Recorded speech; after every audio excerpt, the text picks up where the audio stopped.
Hi, this is Carly, and I want to show you my 90s picks of albums I really like from the 90s. But first off, let me just say this. I'm really looking forward to Record Store Day 2018. There's a lot of good stuff on that list. I'm really eyeing the Arcade Fire EP. I've only heard a couple songs off of that album, but it's amazing. So, and then the Wilco live album, excuse me, the Elvis Presley live album, and then they're re-releasing the Who My Generation on a special blue and white colored vinyl, and it's got all the hits that everybody knows. So, and then I think it has some other hits as well, but it's got My Generation and I Can't Explain. So yeah, I definitely gotta get that. And then I also want to get the Mac DiMarco album. This looks really good because I love this old dog, and it's the demos from that album, so that sounds really good. And then Sun Vault, I like the acoustic country stuff from him, and it's supposed to be an album that hasn't been released yet, so that's cool. And yeah, but I wanted to show you some of my 90s records, and I'm not even skimming the surface, so I'm just going to start from, I'm going to go through A through J right now.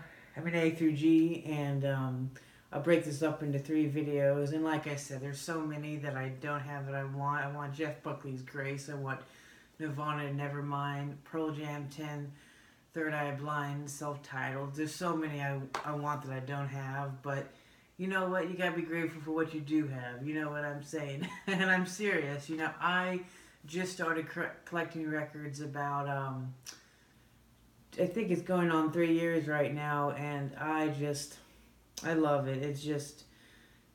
It's such an art for me, you know, like I said before, just listening to the music, pulling out the lyric sheet and analyzing the lyrics and looking at the pictures, and it's such a great pastime and a great way to meet other people too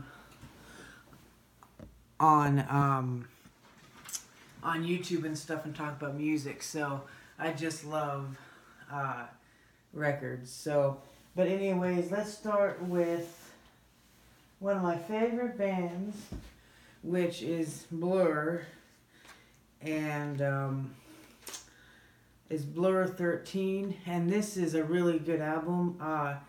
It's really different though from the Blur that you might know, like Song 2, as everybody refers to as a woohoo song, or even the Britpop of Park Life.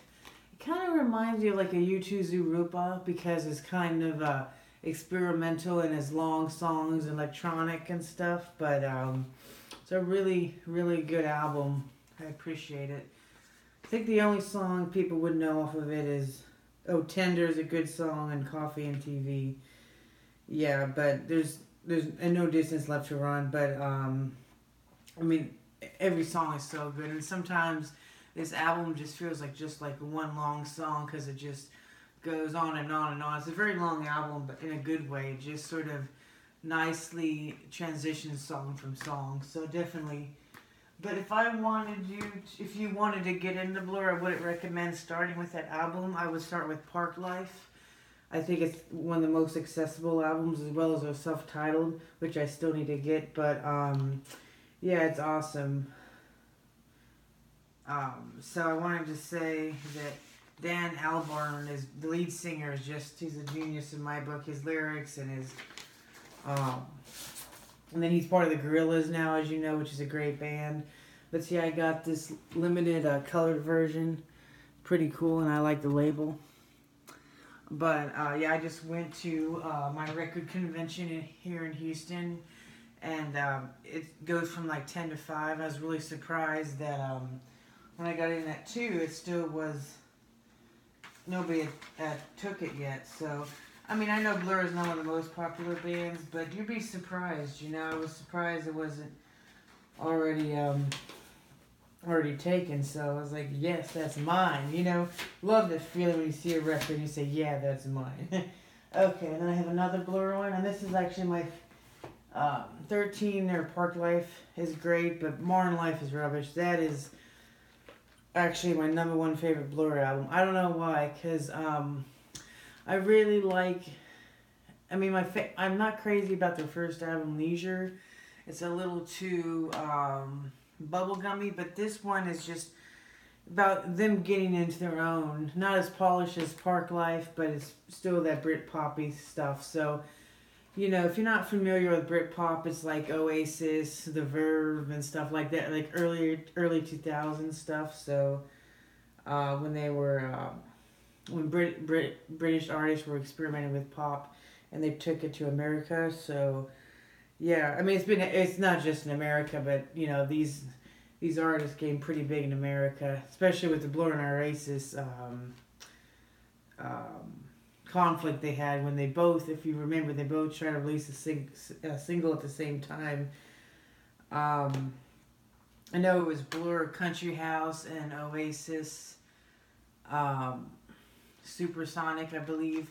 Correct me if I'm wrong in the comments, but yeah, and I think Blur won, but it's kind of funny though because Oasis became a bigger band in America since then, more than Blur, but it was just funny though because it kind of got Blur on the roadmap, you know, but anyway, the next one I have is Dave Matthews Band, who I've seen live, and oh my gosh, they were wonderful. I mean, every song is just, they play live, they just expanded and had more instrumentation. And here's the guys. It's just, they're such a great class act. I just love them. And Dave Matthews seems like such a humble guy. So I can't wait for them to release. They haven't heard any news yet, but hope they re-release before these crowded streets. Because I've seen it online at Discogs, and it's like $300 to $600 because they've only made limited copies, and that is actually one of my favorite albums. But I'm waiting for the price to drop, like, you know, and they re-release it, so. But, yeah, some of my favorite albums are actually, like, came out in the 90s when, like, and they just haven't re-released it yet. Like, another one of my favorite albums is the Tears for Fears, Tears Roll Down, which is a greatest hits, and that was actually released in the early 90s, and that can go for, like, $200 on Discogs, and I'm like, I love that album. But I just will stick with songs from the Big Share for a lot cheaper. So, but hopefully they re-release that one too. But and then I mentioned this one before. It's Evan Dando, excuse me, and it's the Lemonheads lead singer. And the name of the album is Baby I'm Bored. I believe it's the only one he released, but I got it for Record Store Day, and it comes with a little postcard. Oops, sorry.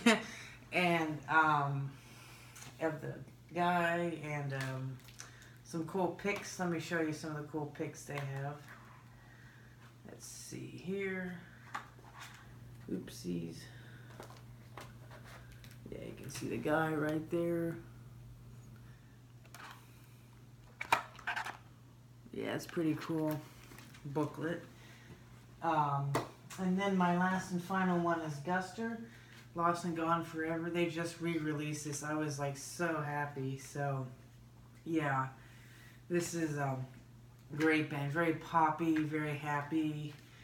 And, yeah, they don't have many Gusters on vinyl, but this one as soon as I saw it online, the website, hopefully, it might still be there. Check it out, because this album is awesome. So, anyways, thank you so much for listening, and stay tuned because I release more 90s videos and a Record Store Day video. So, take care. Bye.